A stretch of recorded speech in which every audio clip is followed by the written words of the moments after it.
Bom, tive que voltar aqui e gravar, né? O celular fechou aí na terceira parte, né?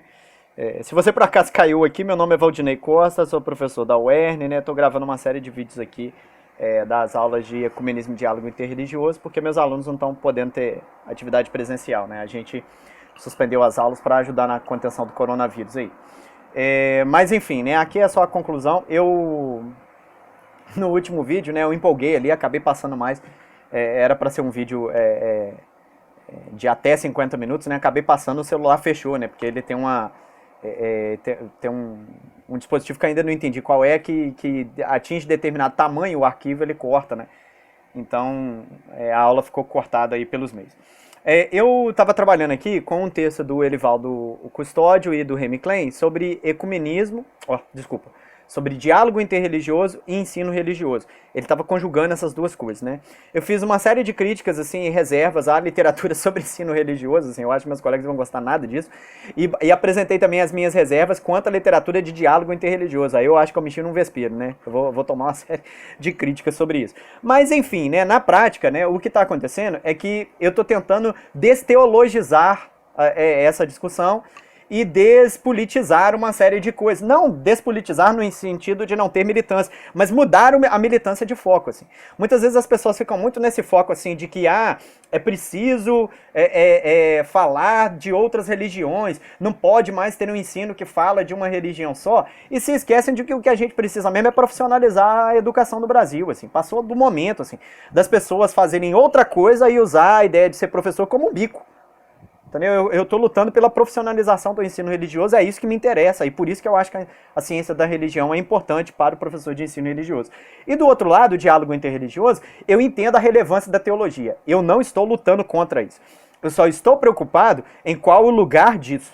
Né? Na ciência da religião, a gente deveria falar das relações interreligiosas de um outro lugar que não aquele da militância, né? Sobre em prol de relações amistosas. É claro que eu quero relações mais amigáveis entre as religiões. Essa é uma questão ética, mas essa não é a principal questão em matéria de ciência. A principal questão em matéria de ciência é entender como as religiões lidam uma com a outra.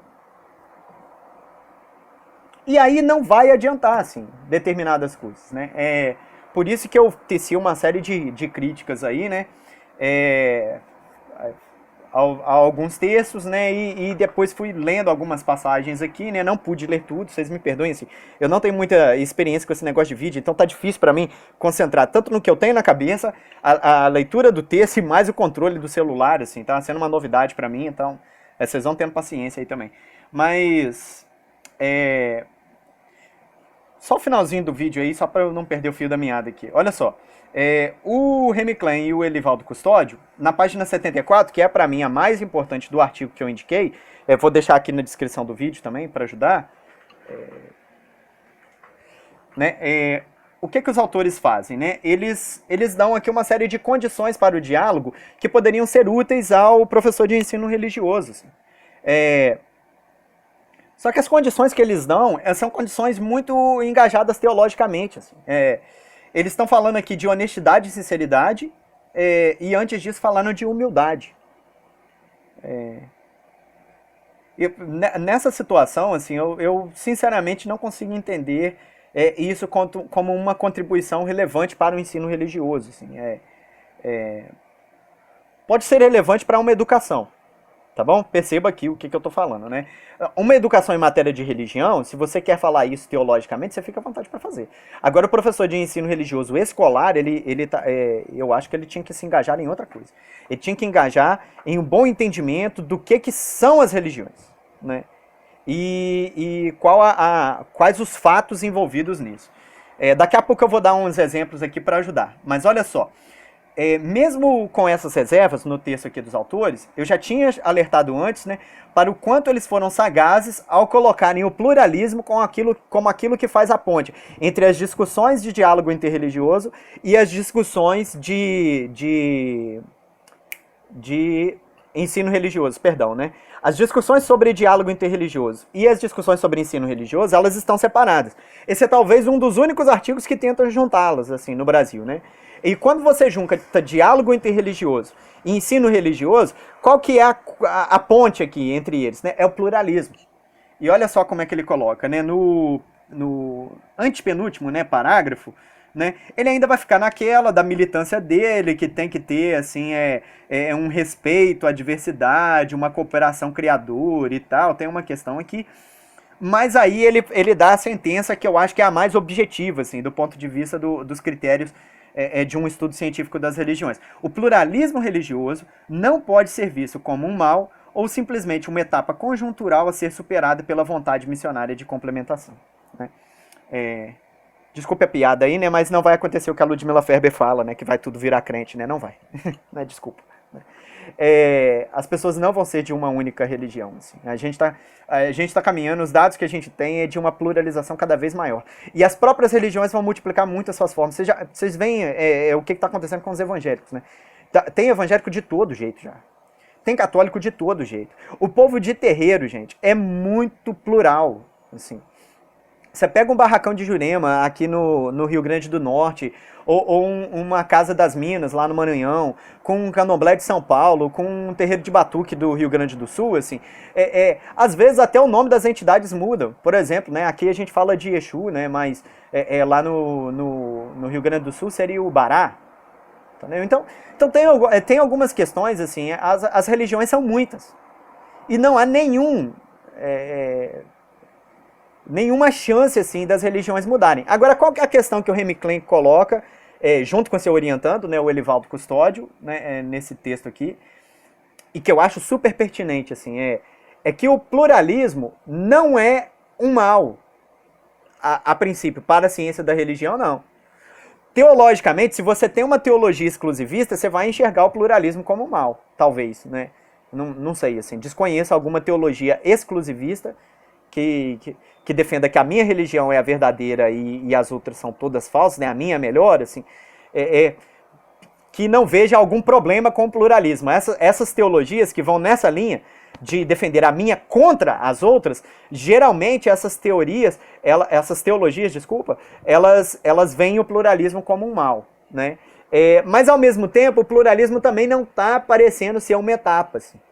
Você pode até ter alguma escatologia de que no final das contas todo joelho se dobrará, né, e toda língua confessará um único nome, né? Mas essa é a sua perspectiva escatológica, meu caro. Do ponto de vista técnico, a gente olha para a situação hoje e olha pelo avanço da modernidade, não há nenhuma chance da gente ter uma religião só. A gente parece estar caminhando para uma pluralização tão radical que você vai ter um pluralismo asseverado, assim. Vai ter muitas religiões dentro do mesmo país, muitas religiões na mesma cidade, muitas religiões no mesmo bairro, muitas religiões na mesma rua, muitas religiões dentro da mesma casa. Pai, filho, mulher, neto, talvez não vão ter as mesmas religiões. Talvez um pluralismo dentro da própria cabeça, assim. Em algum momento da sua vida você vai praticar uma religião, aí ficando um pouco mais velho você vai praticar outra e no final da vida uma terceira. Sacou? As mesmas pessoas vão ser plurais. Assim. Não há nenhuma chance, ou pelo menos nenhum dado que indique para isso. E aqui eu estou te dando a resposta que o Remy Klein não dá no texto de como o pluralismo deveria ser enfrentado. Porque o que é legal do texto do Remy Klein é ele apontar o pluralismo, e isso eu acho que é uma grande vantagem, como aquela ponte que vai ligar as duas discussões, ecumenismo e diálogo interreligioso, da discussão sobre ensino religioso. Eu acho que o pluralismo é de fato a ponte, eles acertaram em cheio aqui, sabe? Mas olha só, eles só dizem o que o pluralismo não é. O pluralismo não pode ser visto apenas como mal e não pode ser visto apenas como uma etapa. Beleza, mas se não é mal, não é etapa, o que ele é? Ele é um dado da realidade, meu. Depois você pode se posicionar sobre esse dado e dizer que ele é mal ou ele é bom, que ele é uma coisa ruim que está acontecendo ou é uma coisa boa. Mas o ponto de partida é que o pluralismo é real. Ele não é nem um mal antes de ser um mal, ou antes de pensar que ele é uma etapa ou não, ele é real. Você não vai conseguir viver só no seu mundinho. Você vai conhecer diferentes religiões ao longo da sua vida. E vai ter que lidar com pessoas que têm diferentes religiões. nos diferentes espaços em que você vive. Se você é um médico, você vai atender pessoas que não têm a mesma religião que você. Se você é um policial, você vai lidar com pessoas que não têm a mesma religião que você. Se você é um atendente do comércio, se você é um empreendedor, você vai vender coisas ou serviços para pessoas que não têm a mesma religião que a sua. Se você é um agente do Estado, você vai lidar com o eleitorado, ou às vezes até com pessoas que não votaram em você, que não têm a mesma religião que você. Então como que a gente lida com isso?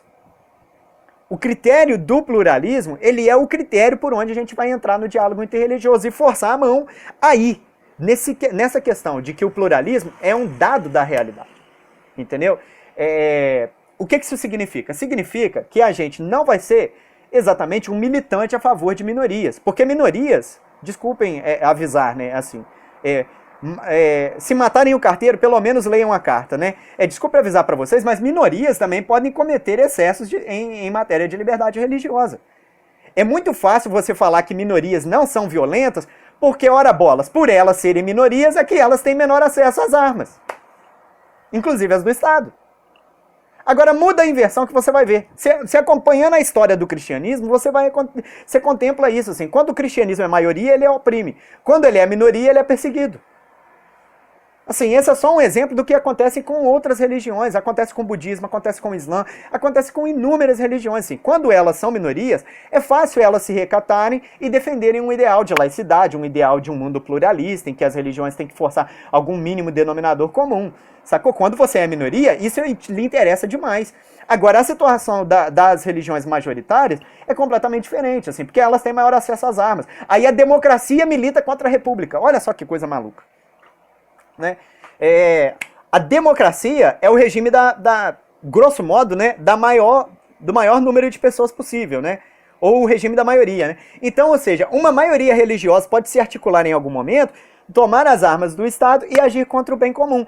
Minorias, talvez usando de regras do desenho institucional, elas podem em algum momento se tornar maiorias, compor maiorias, e os evangélicos são mestres nisso, assim.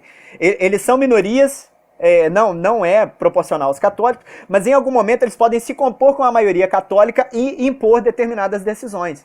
Né? Isso acontece demais. Então, ou seja, mesmo a minoria, aquilo que num momento é minoria, num outro pode compor com a maioria e usar das regras democráticas para tentar contra o bem comum. Acontece. A democracia não é perfeita, desculpa avisar também, né? Eu acho que eu tô vindo aqui como o carteiro do mal, né? Só dou notícia ruim, né? Mas desculpa, assim, as notícias são essas, assim, a democracia não é perfeita e é possível usar as regras democráticas para fazer coisas ruins. Né? Tem hora que a gente tem dificuldade de entender isso. Né? Agora, se você tiver um ideal de república, você trabalha como um limitador das regras democráticas. E aí, qual que é o ideal de república? Né? É o bem comum. E o bem comum é o quê? É aquele em que a liberdade religiosa não pode ser total. Porque se você der total liberdade religiosa, qualquer religião, seja minoria ou maioria, pode oprimir as outras. Sacou? E ela pode restringir a liberdade das outras. A regrinha básica do ensino fundamental, que os professores de ensino religioso podem ajudar as crianças a entenderem desde o primário. Assim. O meu direito termina onde o do outro começa. O direito da minha religião termina onde o direito da outra começa. Agora, o que isso significa? Significa que eu vou achar a minha religião pior? Não. Significa que eu vou necessariamente achar a religião do outro boa? Não. Mas significa eu entender o conceito de cidadania. O que é cidadania? Nós habitamos o mesmo espaço comum. O cidadão romano é aquele que habita o espaço de Roma. Né? O cidadão, ele é aquele que que habita o mesmo lugar. E a gente tem que criar algumas limitações para cada um, para que a gente consiga manter minimamente a res pública, aquilo que é público. Agora perceba aqui, né, nessa diferença aqui entre democracia e república aqui, e a questão da religião, né? Nesse momento, assim, o agente do professorado, né, esse agente da educação, ele pode entrar como uma instância mediadora daquilo que é o bem comum. É isso que a gente espera da educação. Assim. Que a educação tire as pessoas do senso comum. Porque se cada um ficar no senso comum da sua religião, é o caos. É a anomia. Aí voltem aí no segundo vídeo para ver os argumentos em torno disso. Assim. Agora, quando você, num dado momento, empodera alguém com as armas do Estado, com o poder do Estado, para poder dar aula, ele tem que tirar as pessoas do senso comum. É isso que a escola faz, né? E para tirar do senso comum, não necessariamente a gente vai mudar a religião desse indivíduo. É até o meu incômodo com o Fonaper. A cartilha do Fonaper diz que professores de ensino religioso vão ajudar o aluno na sua busca espiritual. Nossa, isso está muito longe daquilo que eu faço, assim. Porque na minha cabeça, eu não vou ensinar o aluno a lidar com a sua religião. Eu vou ensinar o aluno prioritariamente a lidar com a religião dos outros. É a lidar com a religião alheia. Porque ao ensinar eles quais são os deveres e os direitos em matéria de religião e ajudá-lo a entender qual é a posição de cada religião na história da composição daquilo que faz ele brasileiro, quando eu ajudo esse aluno nisso, ele consegue compreender, inclusive, por que o colega dele pensa os mesmos elementos de uma maneira diferente da dele. O exemplo que eu vou dar aqui radicalmente é o Exu. Entende? O que adianta, entendeu, você ficar dentro da sala de aula ensinando para menino que Exu não é o diabo? Se na igreja dele, ele vai ver todo dia alguém botando a mão na cabeça e um Exu se manifestando como diabo. Desculpa, sabe? Você está anos-luz do Paulo Freire quando você faz isso. Por quê? Porque você está trabalhando com a educação bancária. Você está simplesmente dizendo para o aluno, ó, o Exu não é o diabo. E aí o que você está fazendo? Você está fazendo uma militância teológica em prol de minoria, e isso pode ser até louvável para algum canto, mas isso está longe de ser com base em ciência da religião, e isso está bem longe de ser educação do jeito que a educação de fato acontece. Você precisa entrar no mundo do aluno. Se no mundo do aluno o Exu é o diabo, não vai adiantar você falar com ele que não é. Porque quando a gente luta contra esse senso comum, a gente tem limites. Entende? Isso é Paulo Freire. A gente precisa tentar encontrar as pontes. Então eu acho muito mais sofisticado, muito mais inteligente você dizer para esse aluno que não é porque você acha que Exu é diabo que você pode fazer ou falar determinadas coisas. Porque isso ofende o seu colega que não conhece o Exu tal como você conhece. É claro que isso tem que ser pausterizado, né? Porque para falar com criança não pode falar do jeito que eu estou falando aqui. Mas eu estou fazendo um exemplo aqui, montando um exemplo para vocês entenderem que não existe na legislação pública um tribunal das entidades para a gente ficar definindo o que é certo ou errado em matéria dos agentes sobrenaturais. A gente tem muita dificuldade, entende? É um dos argumentos desde o Locke. Assim, o poder público não consegue decidir se Jesus é Deus ou não. Entende? Ele não tem como baixar uma lei e falar assim, ó, o elemento Jesus só pode ser usado dessa e dessa forma. O elemento Exu nas religiões só pode ser usado dessa e dessa forma. Não tem jeito da gente fazer isso. O que a gente consegue estabelecer é alguns limites. Tipo assim, ó, você não pode invadir um terreiro. Ou você não pode fazer determinadas coisas. Se o poder midiático é um poder de ofensa, então você limita o poder midiático de algumas religiões porque elas não podem falar de determinadas maneiras. E você ensina para o aluno o que acontece com aquela criança que não acredita que o Exu é diabo quando aquela exposição acontece. Ela se sente ofendida. E aí a gente tem que buscar recursos mais técnicos, mais teóricos, mais sofisticados para poder ensinar isso. Assim. Não é que eu estou querendo falar com vocês que vocês têm que achar as religiões afro-brasileiras, as mil maravilhas. Não, eu acho que essa é uma segunda ordem, entendeu? Não é esse o objetivo do professor. Agora, o objetivo técnico do professor é usar a ciência e falar assim, ó, meu caro, é o seguinte, assim, nem todo mundo vai se converter. Então a gente tem que criar aqui um consenso mínimo a respeito de qual é o limite do que você pode fazer em relação ao seu coleguinha. E aí no atendimento público, quando você está num comércio, isso vai ser aplicado nas ações coletivas em geral, isso vai ser aplicado nas relações interreligiosas de maneira em geral. É ali que entra a educação. É ao ensinar que se cada um agir tendo em vista o seu próprio interesse religioso, se tem anomia. Esse é um dado da realidade. Porque não é um dado que a gente está impondo. Esse é um dado da história das religiões. Todas as vezes que a gente tentou impor uma religião sobre as outras, a gente criou confusão. Então a gente não conseguiu descobrir qual é a religião verdadeira, né? E a gente entendeu também que a religião que é imposta, ela acaba sendo praticada de maneira não... ela acaba sendo não praticada, assim, né? As pessoas aceitam só de boca e acabam tendo menor engajamento nessa religião. Então, qual que é o melhor a se fazer? é que você garanta a liberdade religiosa entendendo que essa liberdade religiosa tem limites. Qual que é o limite? Diz a Danielle Reveleger que são os direitos humanos, né? Mas essa é a minha cunha aí, né? Que eu gostaria de trazer para vocês como um complemento assim, ao texto do Elivaldo Custódio e do Remy Klein. Assim. Pode parecer, gente, que a minha crítica foi muito pesada ao texto deles, assim, e de fato é. Mas por que ela é? Porque eu estou com um olhar viciado de cientista da religião. Eu não vejo como teólogo. Entende? Como alguém que está, de fato, engajado por uma relação amistosa entre as religiões, assim. Eu estou muito mais, assim, na questão do observador que olha as relações interreligiosas e tenta colocar algum tipo de conhecimento das relações interreligiosas a serviço da educação. E aí é uma coisa muito mais indireta, percebe? É claro, gente, que eu, enquanto cidadão, prefiro que as religiões convivam amistosamente, de maneira minimamente respeitosa, assim.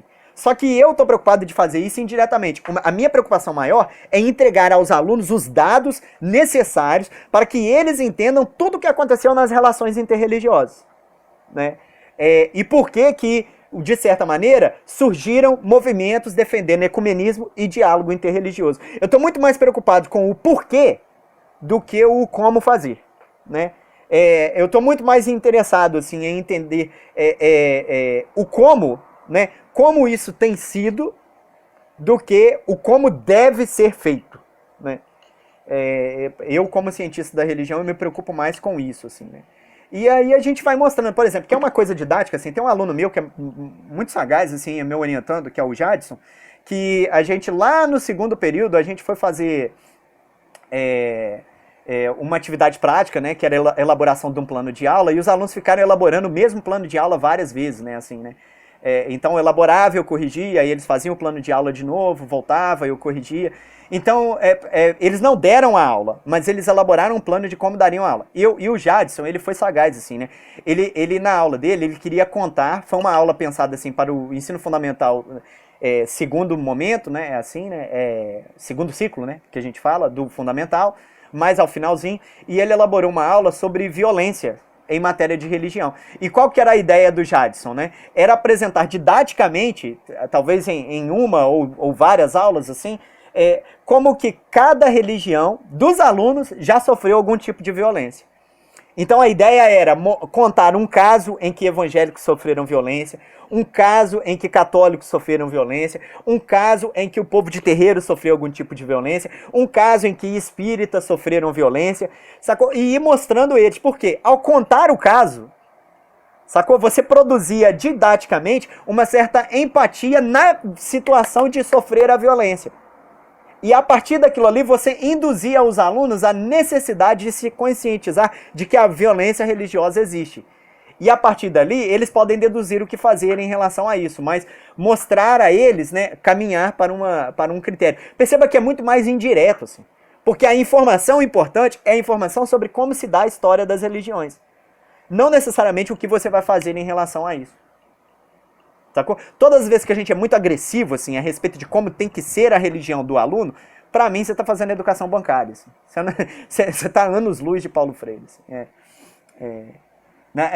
Esse plano de aula, né? Eu estou tentando traduzir aqui, gente, fazendo um esforço aqui, né, meio que de improviso aqui ao máximo, para ser o mais didático que eu posso. Assim, né?